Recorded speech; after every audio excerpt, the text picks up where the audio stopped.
Herkese merhabalar, kanalıma hoş geldiniz. Bugün sizlere evde kolay pizza tarifi hazırladım. Sırrı sosunda ve hamurunda saklı. Bu tarifi mutlaka ama mutlaka denemenizi tavsiye ediyorum. Vejeteryan ve karışık pizza hazırlayacağız. Öncelikle pizzamızın hamurunu yoğurmakla başlayacağız. Derince bir kasenin içerisine bir adet yumurta, bir çay bardağı zeytinyağı, bir çay bardağı süt, bir çay bardağı ılık su, bir tatlı kaşığı tuz, bir yemek kaşığı toz şeker, bir paket instant maya ilave ettikten sonra bir çırpıcı yardımıyla karıştıralım. Bir su bardağı kepekli un, 4,5 su bardağı beyaz unu azar azar ilave ederek orta sertlikte bir hamur yoğuralım. Bunu kontrollü ekleyelim. Unun markasına göre un alma miktarı değişebilir.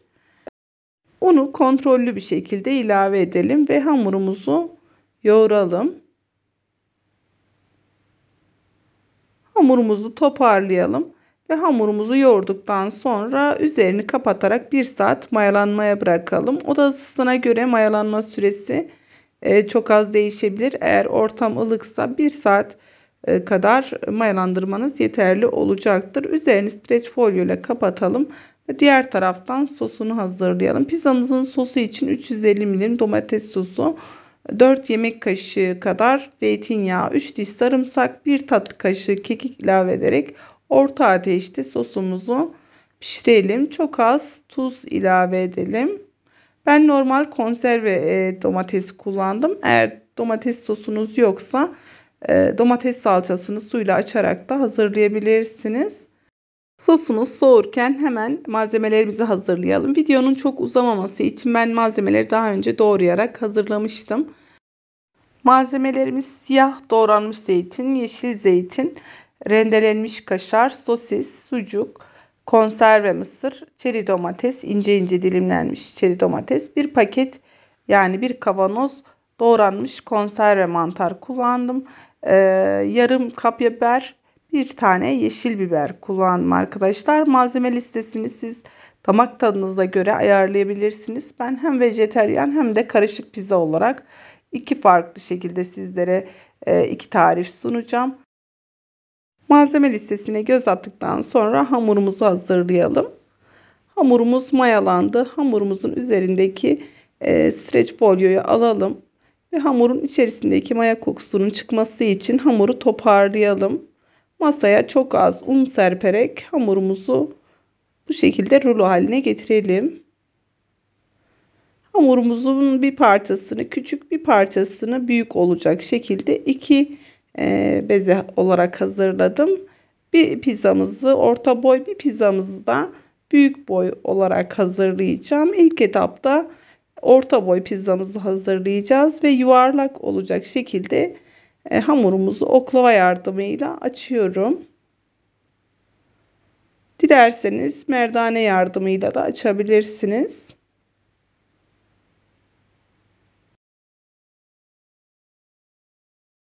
Hamuru açtıktan sonra kullanacağımız tepsimizi hamurun üzerine yerleştirelim ve kenarındaki fazlalıkları rulet yardımıyla alalım. Tepsinin alt tabanına yağlı kağıt serelim ve hamuru bu şekilde yerleştirelim. Bir çatal yardımıyla hafifçe delelim ki hamurumuz çok fazla kabarmasın. Sosumuz soğuduktan sonra kaşık yardımıyla 3-4 kaşık hamurumuzun üzerine bu şekilde yayalım. Çok lezzetli bir sos. Mutlaka bu şekilde denemenizi tavsiye ediyorum. Sosu hamurun üzerine yaydıktan sonra bir sıra mantar dizelim. Mantarları dizdikten sonra çok az kaşar peynir serpelim. Ve sırasıyla yeşil biber, kapya biber, yeşil zeytin,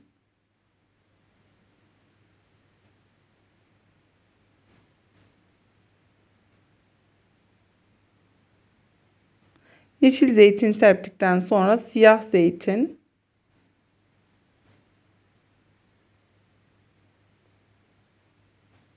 Ve biraz mısır serpiştirdikten sonra sucukları dizelim. Sucukları ince ince olacak şekilde dilimlemiştim.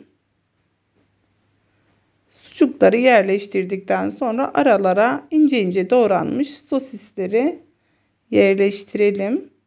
Ve son olarak bu şekilde çeri domatesleri de aralara yerleştirelim. Ve üzerine tekrar kaşar peynirini serpiştirerek 200 derecede üzeri kızarıncaya kadar fansız ayar fırında karışık pizzamızı pişirelim. Pizzamız pişerken diğer taraftan vejeteryan pizzamızı büyük boy olacak şekilde açalım.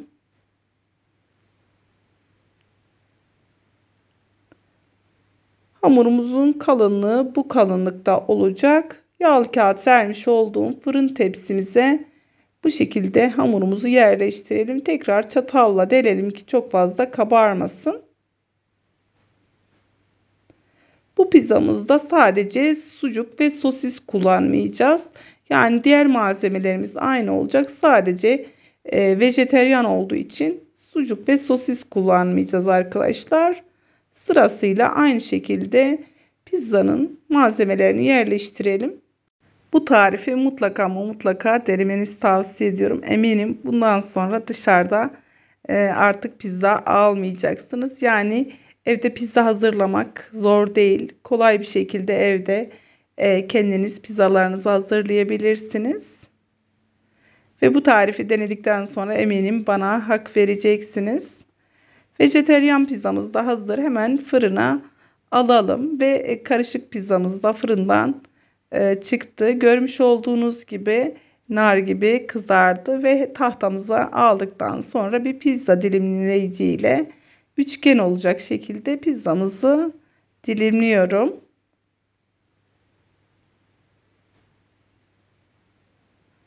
Eğer isterseniz peynir miktarını arttırarak bol kaşar peyniri de hazırlayabilirsiniz. Vejeteryan pizzamız da fırından çıktı. Görmüş olduğunuz gibi bu pizzamız da nar gibi kızardı. Aynı şekilde üçgen olacak şekilde dilimliyorum ve hemen en keyifli kısma doku testine geçelim.